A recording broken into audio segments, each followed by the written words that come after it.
Bismillahirrahmanirrahim. Tahqiranna minal ma'rufi syai'a, kata Nabi. Janganlah kalian meremehkan kebaikan walaupun kecil. Walau antal ko akhaka biwajhin tolik, walaupun sekedar tersenyum ke wajah saudara, jangan dianggap remeh. Tersenyum juga udah kebaikan yang luar biasa. Senyum doang, tapi jangan salah sasaran. Karena kalau senyumnya salah sasaran, jadi seburuk-buruk senyum kan ya. Senyum ada pahala, ada yang dosa. Senyumin istri orang, dosa kan ya. Senyumnya tapi sewajarnya, teh gitu. Teteh. Jangan berlebihan lah, biasa aja. Apalagi kalau suaminya tipe yang, ya emang suami itu harus pencemburuan ya. Suami kalau nggak cemburuan, namanya apa? Dayus. Jangan salah huruf ya. Dayus, D ya. Siapa itu dayus? Kata Nabi, tidak akan masuk surga seorang dayus. Allah marah kepada dayus. Sahabat juga heran, ini istilah baru nih. Ya Rasulullah, dayus itu siapa? Kata Rasul, dayus itu suami yang ketika istrinya melakukan nusyuz, dia nggak cemburu. Nusyuz itu apa? Banyak grade. Grade yang sederhana dalam nusyuz, istrinya misalnya chat lebih dari jam yang ditetapkan. Misalnya kayak agak menurut saya berlebihan lah. Seorang cewek chat sama cowok yang bukan muhrimnya, bukan karena darurat, jam 11 malam. Harusnya batasnya jam 10 malam. Ini SOP ya buat cewek-cewek. Jangan chat ke cowok yang bukan muhrim kita lebih dari jam 10 malam. Chat itu kan jaringan pribadi kan. Diterjemahin japri lah. Panjang amat. Chat itu kan japri. Jadi kita kayak ngobrol berdua. Nggak darurat, kecuali darurat. Ada urusan penting, urusan kerjaan, urusan sosial, urusan apa lagi. Tapi bukan modus. Nanti jangan lupa ya sebelum tidur baca 100 ayat. Soalnya kata Nabi, pakai bawa Nabi lagi ya. Siapa yang sebelum tidur baca 100 ayat, maka dia dicatat sebagai orang yang tidak lalai, kan gitu kan? Karena siapa yang selalu dalam keadaan zikir, berarti Allah ingat dia. Fadkuruni adkurkum, berarti siapa yang sebelum tidur baca 100 ayat, Allah ingat dia sepanjang dia tidur, sehingga dia tidur dalam keadaan diridhoi oleh Allah. Ya, jangan lupa ya baca 100 ayat. Oh ya, surat apa? Bebas, yang kamu udah lancar aja. Atau kalau misalnya kamu ngantuk, aku aja bacain mewakili kamu. Apa gitu kan ya?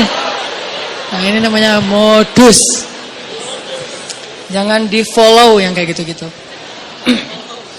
Oke, jadi jangan lebih dari jam 10 kecuali darurat. Nah, suami yang nggak cemburu istrinya chat terus cekikikan, terus emotikonnya guling-guling apa? Nah, ini nggak benar nih. Berarti dia udah mulai kena penyakit dayus, harus cemburu. Nggak ada apa-apa kok. Bukan kita curiga sama istri kita atau sama cowok itu. Kita nggak suudzon sama mereka berdua. Kita suudzon sama setannya. Mereka dua-duanya orang soleh. Yang satunya ustadz lagi tuh. Ustadz, saya lagi sedih nih. Hati-hati, ustadz juga manusia. Saya dipanggil ustadz. Ustadz pernah tergoda? Hampir. Untung, astagfirullahaladzim. Wudu gitu. Tapi nyesel, kenapa nggak disambung 5 menit lagi? Ustadz juga manusia. Jangan mengkultuskan ustadz. Ustadz mah insya Allah nggak apa-apa. Jangan. Kita nggak curigain ustadz. Kita nggak curigain ceweknya. Kita curigain setan yang ada di antara mereka. Dan setan itu yajri majrad dam, mengalir di dalam aliran darah kita. Dia tahu banget kelemahan kita di apa. Ada yang kelemahannya emotikon. Dia tahu. Akhirnya dibisikin. Lo bilang ke orang yang ada di dalam yang lo sembunyi di tubuh dia. Kan setan kayak saling hati-hatian gitu kan. Roger gitu apa. Setan kan saling kontak-kontakan kan, mereka live terus online. Lo di tubuh dia, gue di tubuh dia ya. Ya udah kita bagi tugas. Kelemahan dia apa? Emotikon. Emotikon yang mana? Yang guling-guling, yang berdarah-darah air mata. Akhirnya aku lagi sedih nih habis dimarahin suami. Oh, biasa itu ujian rumah tangga. Mulai curhat. Lama-lama kok Ustadz ini enak diajak curhat ya? Nggak seperti suami saya. Suami saya mah orangnya cuek. Kalau Ustadz orangnya pengertian. Dia bisa menghibur saya, Masya Allah. Jadi nyaman. Nggak ada pikiran macam-macam. Nyaman doang nih. Nyaman chat. Ada masalah lagi, chat lagi sama Ustadz. Dan Ustadznya juga kayak awalnya juga berbaik hati. Kasihan juga mau ngasih motivasi, biar kasih hadis, ngasih ayat. Tapi udah jam 10 Ustadz. Ini udah jam 10, udah nggak boleh lagi urusan privasi. Kalau mau chat kan bisa besok. Pagi-pagi habis subuh, Ustadz, mohon maaf. Kalau perlu bahasanya kaku, nggak ada titik-titik, nggak ada koma, udah aja kaku. Kalau perlu semuanya kapital. Saking kakunya gitu. Jangan ada yang dikasih bunga-bunga, titik-titik panjang, terus misalnya hurufnya didobel-dobelin gitu. Ustadz, bahaya. Ya. Nih jarang kan Ustadz buka kartu kan? Bahaya. Karena ada Ustadz yang jadi korban ada, tapi kita nggak boleh menjudge. Yang mana Ustadz? Itu ya Ustadz. Enggak, saya nggak mau menjudge ya. Tapi ada kasusnya ada aja. Ini dunia fitnah kan? Kita kan ngelihat Ustadz itu suci di atas mimbar. Di belakang mimbar, ya gitu deh. Ya manusia maksudnya, manusia sama kayak kita. Kelemahannya sama. Mudah-mudahan kita berbaik sangka dia lebih soleh. Tapi sesoleh-solehnya dia, bukankah di Bani Israel itu ada orang yang ahli ibadah 100 tahun? Ibadah terus. Ujungnya apa? Zina, membunuh, syirik. Gara-gara apa? Gara-gara tadi tuh disebut dengan talbisul iblis. Makanya bahasanya wala tattabi'u khutuwat, bukan khittah, tapi khutuwat. Khutuwat itu jamak dari khittah. Langkah-langkah, bukan satu langkah. Setan itu enggak nyuruh kita langsung bikin dosa. Itu satu langkah. Nyuruh kita pelan-pelan dulu. Kalau perlu berpahala dulu. Jadi dia ke kanan dulu. Baru nanti muter ujung-ujung tanpa kita sadari udah di kiri. Gitu caranya, bukan lo ke kiri. Enggak, kita enggak mau. Zina lo, enggak mau dong. Tapi kasihan dia, bantuin ke kanan kan? Bantuin. Dia kayaknya lagi labil banget daripada dia bunuh diri. Ya udah deh gue temenin. Chat sampai jam 12 malam. Kanan, chatnya pelan-pelan. Ayat dulu keluarin. Hadis, lama-lama nasihat pribadi. Kok kata-katanya bagus? Ya, kata-kata saya sendiri. Oh, Ustaz ini bijak sekali. Mulai ke tengah, ujung-ujungnya ada di kiri. Itu terjadi. Berapa lama dari sini ke sini? Bisa seminggu, bisa sebulan, bisa setahun. Yang jelas usaha dari sini ke sini tuh seumur hidup kita dia usahain terus sama si setan teh. Dia nggak akan berhenti. Kita udah ke sini, udah sampai di sini, sadar balik lagi kan? Diusahain lagi. Dia nggak akan berhenti sampai kiamat. Itu perjanjiannya dengan Allah. Akan aku sesatkan cucu-cucunya Adam sampai hari kiamat. Kalau dunia batas waktunya kiamat, kalau kita batas waktunya sakaratul maut. Jadi nggak ada batas waktu, terus saja. Mau ustadznya udah kakek-kakek juga sama. Sebelum meninggal berarti masih ada kesempatan diginiin. Dia nggak akan nyuruh nyebrang ke sana. Khutuwat. Khutuwat itu langkah-langkah yang panjang, yang banyak. Mungkin 1000 langkah, mungkin 2000 langkah. Yang jelas goalsnya ke sini nih. Tapi langkahnya ke kanan dulu. Itu talbis namanya. Talbis itu tipuan. Ada Bani Israel. Gimana ceritanya? Masih boleh dikit cerita? Jadi ada 3 orang pemuda, soleh-soleh semuanya. Mereka punya 1 adik perempuan, berempat. Yang paling bungsunya cewek, cantik, masih jomblo, single. Bukan jomblo, single. Karena dia biasa aja gitu dengan kesinggelannya. Nah, 3 cowok ini dapat tugas militer karena negara mereka itu ada wamil, wajib militer, ada peperangan, mereka diserang. Akhirnya dia 3 cowok ini dipanggil untuk ikut berperang. Mereka khawatir gimana dengan adiknya yang perempuan, siapa yang akan jaga. Ini cerita dari hadis, bukan fiksi, bukan fiktif. Fiksi beda lagi, bukan fiktif gitu. Cerita dari hadis. Nah, karena mereka nggak tahu gimana cara ke siapa harus menitip adik perempuannya, keluarganya di luar kota, nggak ada yang di situ, susah gitu. Pokoknya intinya nggak ada yang mereka percaya selain seorang ahli ibadah yang ada di negeri mereka. Cuman beliau ini nih yang paling soleh, paling amanah, paling baik. Bukan ustadz biasa lah, ustadz legend lah ya. Udah senior banget lah ya. Nah akhirnya mereka sepakat bertiga, kita titipin aja adik kita ke syekh itu. Datanglah ke syekh ini.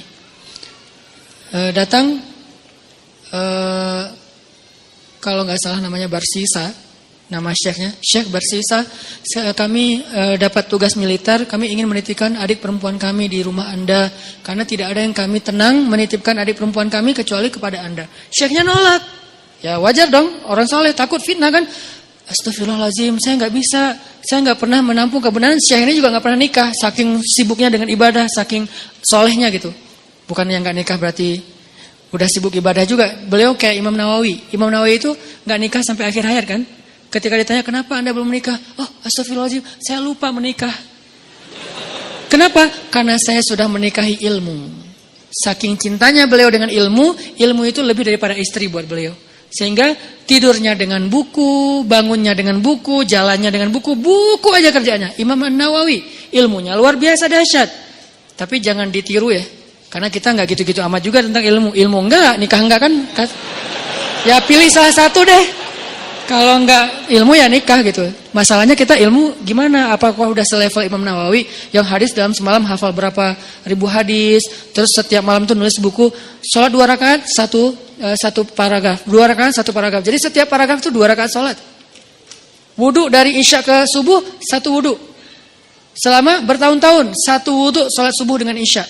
Maksudnya nggak tidur semalaman karena terjaga wudunya Imam Nawawi.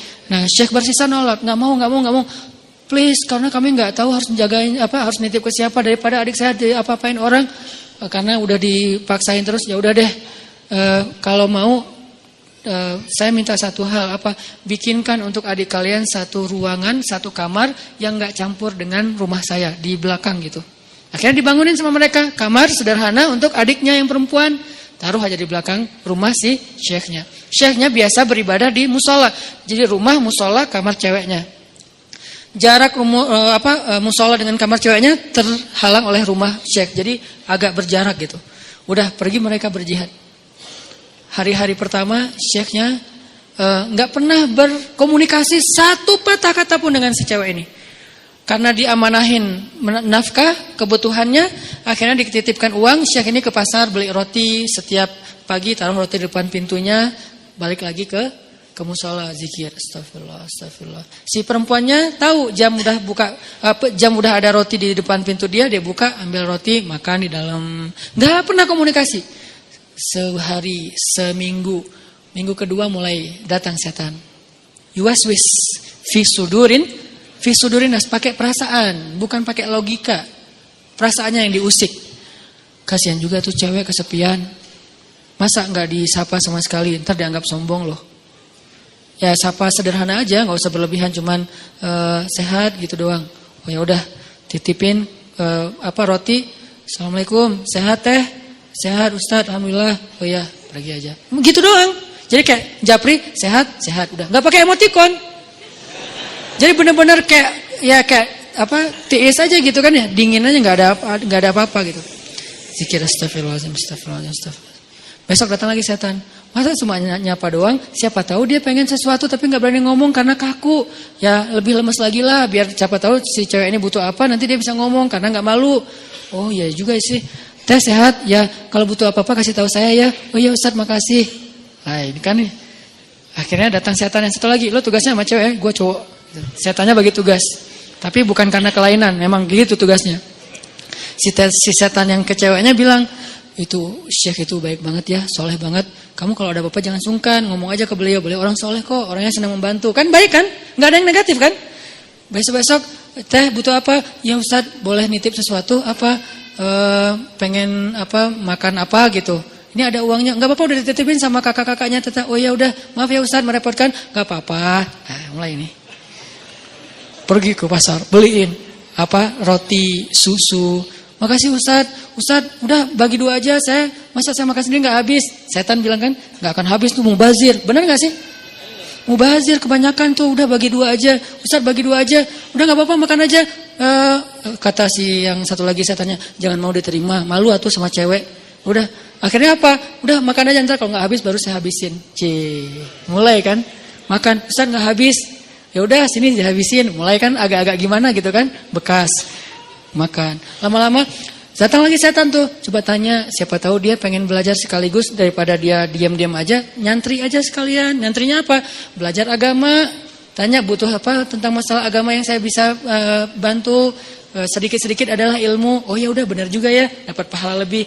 Teh, nanti kalau butuh apa-apa, udah nggak sungkan sekaku yang pertama kan? Butuh apa-apa kasih tahu aja ke saya, insya Allah kalau ada pertanyaan saya bisa jawab. Kalau nggak ada nanti saya tanya ke yang lebih ahli. Oh ya Ustadz, kebenaran saya lagi nanya nih masalah ini gimana? Nah mulai. Tapi masih di balik pintu. Kenapa? Jangan Ketemu orangnya fitnah dong kata setan. Jangan, nanti fitnah ikhtilat kata setan teh. Setan yang ngajarin ilmunya nih. Ikhtilat, jangan. Oh ya benar juga. Jadi teriak-teriak dari belakang pintu, depan pintu gitu. Oh kalau gini gimana Ustaz? Nah lama-lama datang lagi setan. Mungkin sebetulnya si teteh itu ada pertanyaan yang privasi. Nggak enak nanyanya sambil teriak-teriak. Kayak nanya masalah cara membersihkan haid atau apa kan nggak enak teriak. Ustaz cara ngebersihin haid gimana kan nggak enak kan ya? Ya udah kamu lebih dekat lagi duduk depan pintu. Jangan berdiri. Duduk aja depan pintu baru ngobrol. Ya udah teh kalau teteh butuh tanya apa-apa saya insya Allah siap jawab. Ini nggak perlu teriak-teriak. Oh ya Ustaz di balik pintu. Sama-sama duduk di pintu tapi masih kehalang, pintu tertutup. Datang lagi besoknya setan. Apa kata orang ngelihat kalian ngomong kayak gitu, satu dalam satu di luar tapi duduk di pintu, kan jadi fitnah. Ntar dikira semua orang ada apa-apa. Lebih baik masuk ke dalam biar nggak ada yang ngelihat. Tapi pintunya dibuka, awas jangan ditutup, ntar digoda setan. Lah ngomong setan. Nah ini nih setan nih, talbis. Makanya ada buku tebal ya, judulnya Talbisul Iblis. Tipu daya, tipu muslihat iblis. Gitu dibawanya ke kanan dulu, baru ujung-ujungnya ke kiri tanpa disadari. Tapi buka pintu ya. Oh iya juga ya, nggak boleh tutup pintu, ntar jadi ikhtilat lagi. Ntar setan lagi. Padahal dari tadi juga setan. Udah teh boleh di dalam aja, nggak enak dilihat orang. Oh ya Ustaz nggak apa-apa. Yang bagian ceweknya bilang nggak apa-apa, dia orangnya amanah, nggak usah khawatir. Gitu kan? Udah aja duduk dekat pintu, tapi udah di dalam ruangan ngobrol. Udah ketemu orangnya beda, udah pasti. Pertama, cewek ini nggak pernah kenal dekat sama cowok. Kedua, syekh ini nggak kenal dekat sama cewek. Ini adalah kali pertama mereka berinteraksi lawan jenis dan dekat sekarang. Nggak ada siapa-siapa. Mulai bercanda. Jangan kaku-kaku amat, dah tuh ngantuk taklim teh. Kasih candaan dikit. Ya, udah mulai canda, jadi akrab, jadi hai. Malu dilihat orang, masa bercanda tapi kelihatan orang. Udah tutup aja pintunya kan udah saling kenal, udah saling percaya. Tutup pintunya, ngobrol.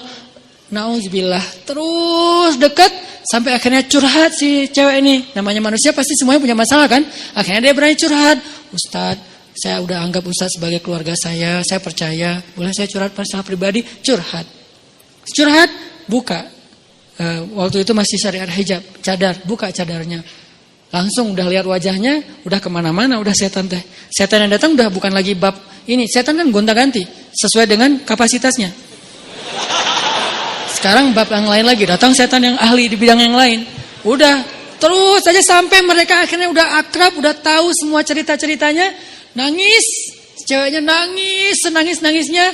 Datang setan romantis. Kalau yang pertama nggak ngerti romantis, taunya fikih. Kalau sekarang setan jangankan setan, manusia aja ada yang kayak gitu. Dulu Senok Hogranya yang di Aceh tuh.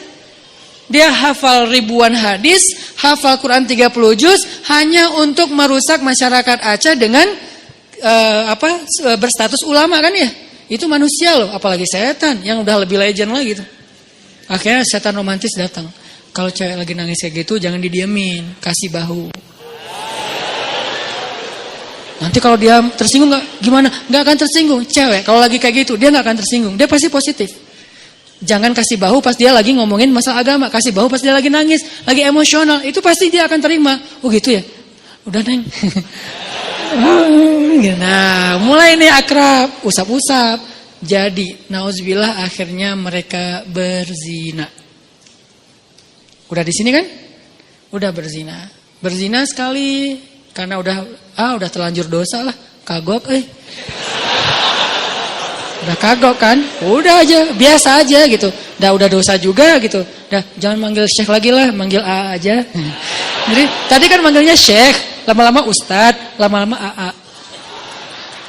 Manggil lah, udah akrab teh, udah zina, ada segala macam, nauzubillah. Ngomongnya juga nggak enak. Udah gitu, maaf perempuannya hamil, syekh ini takut ketahuan sama kakak-kakaknya. Karena adik perempuan mereka ternyata dihamili sama syekh ini. Kalut, panik, datang setan kriminal. Bilang, lo udah bikin adiknya, lo gak akan dibiarin hidup. Setannya udah beda ngomongnya. Ngomongnya udah beda. Udah terlanjur. Udah lo habisin aja deh. Gak usah banyak mikir, udah lo habisin aja lo sekarang. Udah. Gitu-gitu. Oh udah dihabisin, dibunuh ceweknya. Karena takut ketahuan. Ditakut-takutin sama setan. Pokoknya lo habis lo, malu, semua orang kampung akan mencela kamu dan segala macam. Pokoknya dibikin goyah banget nih Syekh ini. Akhirnya dibunuh, dikubur di belakang rumah. Tapi udah dibisikin sama setan alasannya, modusnya apa? Bilang aja sakit, meninggal, dikuburin. Nggak lama, belum juga, baru sehari, kadarullah datang nih kakak-kakaknya. Syekh, assalamualaikum. Waalaikumsalam. Syekh, alhamdulillah kami semuanya selamat. Adik kami di mana? Syekh ini pura-pura sandiwara. Ada apa Syekh? Innalillah, yang sabar ya gitu. Allah mentakdirkan kalian gak ketemu lagi. Baru aja kemarin adik kalian sakit keras dan meninggal. Maafkan saya gak bisa jaga amanah kalian. Innalillah wa inna ilaihi raji'un. Ya gak apa-apa Syekh, di mana kuburnya? Di belakang. Datang, doa, pulang aja. Setan kan jahat banget ya. Setan tuh gak pernah berpihak sama kita. Dia itu pengadu domba. Malam setan ini datang ke dalam mimpi ketiga kakak beradik ini. Mimpinya sama. Setan yang sama, gimana gak sama redaksinya. Mimpinya sama. Datang, adik kalian itu gak meninggal sakit. Dibunuh setelah dinodai sama Syekh itu. Buktinya kalau kalian mau tahu, coba kalian gali kuburnya, lihat bekas pembunuhan itu.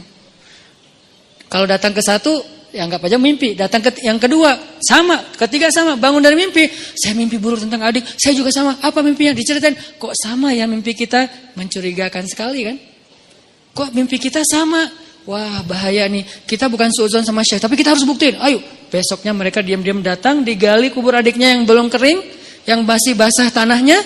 Benar ada bekas pembunuhan dan dia dalam keadaan hamil. Syekh ini langsung dibawa ke pengadilan, dikeroyok sama massa, dibawa ke pengadilan, diputuskan hukuman mati. Di tiang hukuman mati, sebelum dia mati, datang setan yang terakhir. Setan yang paling banyak ilmunya, ulamanya setan. Ini nih setan paling pro nih. Datang terakhir. Syekh, kata dia. Syekh tahu selama ini kenapa Syekh sampai di sini? Yang membuat Syekh sampai di sini tuh saya dan geng. Saya and the gang. Kita yang menggoda Syekh dari awal mau menerima cewek itu, kemudian ngasih roti, kemudian mau menyapa, kemudian mau fatwa, kemudian duduk di dalam rumah, kemudian menutup pintu sampai berzina, membunuh dan seterusnya, berbohong, itu semuanya kami. Dan sekarang kamu udah gak bisa ngelak. Hukuman sudah ditetapkan, masyarakat sudah benci sama kamu. Satu-satunya cara kamu selamat sekarang adalah cuman kami yang bisa nolong kamu, karena kami yang mencelakai kamu. Gimana cara saya bisa selamat? Tunduklah ke saya. Sujud. Kalau kamu sujud ke saya, maka kamu akan kami selamatkan. Ini kesempatan kamu yang terakhir. Itu pedang untuk memancung dia itu udah siap. Orang kayak gitu kan labil banget. Akhirnya dia sujud, dia mengakui setan itu sebagai Tuhan, dipancung, matilah Syekh ahli ibadah 100 tahun ini dalam keadaan pembunuh, pezina, pembohong dan syirik. Kenapa bisa kayak gitu? La tattabi'u khutuwatis syaitan. Janganlah kalian mengikuti langkah-langkah setan. Dia gak akan langsung nyuruh satu langkah ke kiri. Dia nyuruh ke kanan sekilo. Jauh banget ke kanannya. Sampai gara-gara setan kita jadi ahli ibadah banget. Gara-gara setan nih saya jadi bisa tahajud. Kok bisa? Soalnya dulu saya gak pernah tahajud. Gara-gara ada modus sekarang jadi tahajud. Gitu ya. Jadi sekarang awalnya sih modus. Lama-lama istiqomah. Masya Allah setan teh. Jadi dari modus jadi istiqomah. Terus besok-besoknya tuh kan gak apa-apa, udahlah gak usah terlalu idealis. Besok-besoknya ketemu na'udzubillah, sampai berada di sisi yang kiri dan itu udah terjebak. La tattabi'u khutuwatis syaitan. Jangan ikuti langkah-langkah setan. Bukan jangan ikuti langkah setan, jangan ikuti langkah-langkah setan. Jadi yang kayak tadi misalnya dayus, ini gara-gara ngomongin dayus nih. Suami harus cemburu. Karena cemburunya suami itulah penjaga istri. Kalau suami udah gak cemburu, istrinya berlebihan komunikasi dengan lawan jenis, sikap ke lawan jenis, berarti istrinya udah gak ada yang jagain. Bukankah tugas suami itu ku anfusakum wa ahlikum nar? Tapi cemburunya juga cemburu yang baik, jangan mencela. Cemburunya menasihati, kan dia Al-Qur'an juga dikasih tahu kan ya, menasihati mereka, pindah tempat tidur, apalagi nasihati, pindah tempat tidur, pukul dengan pukulan yang tidak melukai dan tidak menyakiti, Kemudian kalau mau menceraikan pun dengan cara yang baik. Tapi nauzubillah jangan sampai ke tahap itu gitu. Yang jelas cemburu harus punya, cuman jangan berlebihan. Nah, yang akhwatnya, yang cewek-ceweknya, kalau dicemburuin suami, bahagialah. Kenapa? Berarti suami kita sayang sama kita. Berarti suami kita itu masih perhatian sama kita. Selama ekspresi cemburunya belum berlebihan, cuman cemburu. Jangan gitu dong gitu. Gak ada apa-apa kok. Emang gak ada apa-apa, tapi kan gak pantas. Nah ini nih yang kayak gini-gini nih. Kayak komunikasi japri, di grup, pas ketemu orangnya atau apapun. Ini harus terjaga. Ini nih tadi yang bab dayus ya. Ini juga sesuatu yang behavior. Ini kita rubah pelan-pelan. Mudah-mudahan nanti kita akan melihat Bandung dan Indonesia, anak mudanya yang menjadi wajah negeri ini sudah memiliki behavior seorang Muslim yang mungkin, yang pastinya terilhami, terinspirasi dari sosok orang yang paling ideal di antara manusia, yaitu Rasulullah Sallallahu Alaihi Wasallam.